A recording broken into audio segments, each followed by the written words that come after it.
CNN with 5-time Snoopy Award-winning anchors DJ El Choppo and Rizla and meteorologist Mary Jane. This is Chuckles News Network.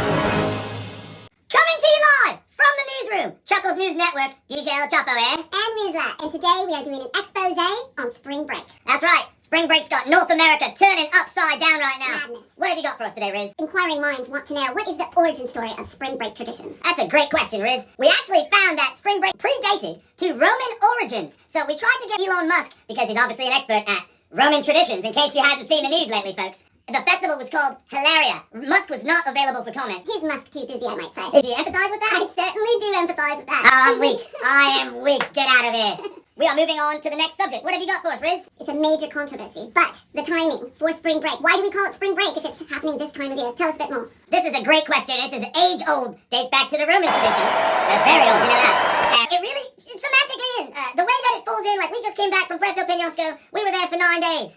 It wasn't spring one of the days. In fact, it's just turning spring now. So it really should be called late winter break, I'll tell you that. But folks aren't very keen on the name of late winter break. It doesn't really roll off the tongue now, does it? It doesn't. Oh, hold on. Okay, we'll cut to that, yes. So right now, we're going to go to a clip from meteorologist Mary Jane and her travels to Puerto Penasco last week. Let's watch.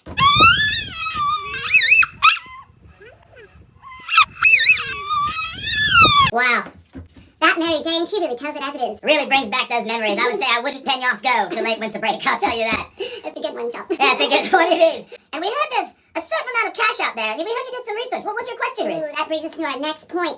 Spring break is annually $1 billion industry. Can you believe that? Can you believe that? $1 billion! I tell you this, it shouldn't be called spring break. It should be called spring broke. After the kids spend their Pell Grants, FAFSA, financial earn. You know what I mean, dog? You know, it's ridiculous. The 3 T's, I believe, is the what is that? Tacos, tequila, and tatuajes. I tell you.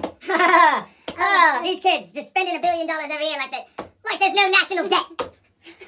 Can you believe it? But spring break is quite popular with our northern neighbors, the Canadians. Oh, what he calls the 51st state, isn't that it? The audacity. Anyways, yeah, we heard spring breaks catching on in Canada, and I was like sitting there, and I did my research, and I watched it, and I go, how is this literally possible? There's snow on the ground. Everywhere. Penasco's got wind blowing and there's sand, and it did look like Alberta when we were there in the winter. It's whoosh, the whooshing. But I tell you, man, it just, there's nothing exciting about being in the snow and being in your knickers. Well, maybe that's why they call it Reading Week. Oh, that is it. Reading Week makes a lot more sense unless you're trying to go for polar plunges at the beach that rhymes with fun. Oh, Regina Beach. That's right, Regina Beach. You heard me say that? Regina. But I tell you what, I would not do that. There's a lot of things actually we would do for spring break, but I'll tell you this. We Saskatchewan won't do that.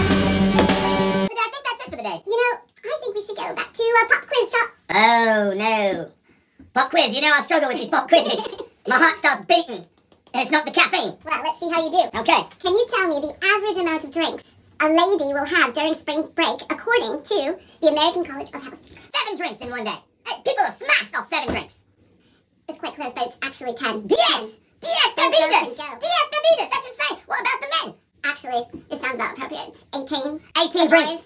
Last time I took 18 drinks, I didn't remember where I woke up and I took a shit outside of Circle K in Memphis. Drumming in Memphis!